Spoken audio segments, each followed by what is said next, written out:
লাইলাতুল কদরের সন্ধান করছে, এখন কোনো মহিলার যদি হয় পিরিয়ড, রক্তস্রাব, তখন সে রোজা রাখবে না, নামাজও পড়বে না। এরকম মহিলা কিভাবে খুঁজবে লাইলাতুল কদরকে?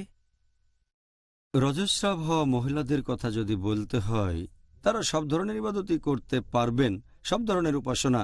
রজস্রাব হওয়ার সময় পারবেন না নামাজ পড়তে, রোজা রাখতে, কাবার চারপাশে প্রদক্ষিণ করতে আর ইতেকাফ করতে। ইবাদতের এই চারটা কাজ বাদে রজস্রাব হওয়া মহিলা সব ধরনের ইবাদত করতে পারবে।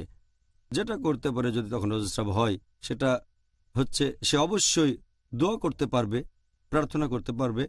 আমাদের নবী বলেছেন, হাদিসটা আছে তিরমিজিতে 2370 নম্বর হাদিস, যে প্রার্থনা করা, দোয়া, এটা হচ্ছে শ্রেষ্ঠ ইবাদতগুলোর একটা।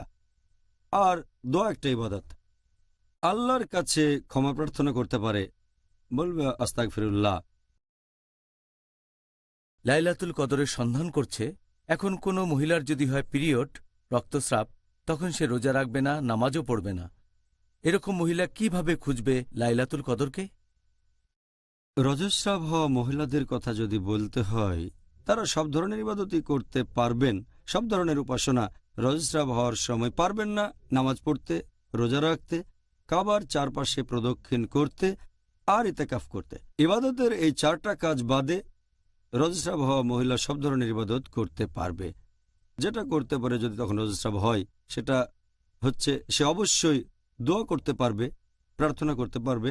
আমাদের নবী বলেছেন, হাদিসটা আছে তিরমিজিতে 2370 নম্বর হাদিস, যে প্রার্থনা করা, দোয়া, এটা হচ্ছে শ্রেষ্ঠ ইবাদতগুলোর একটা।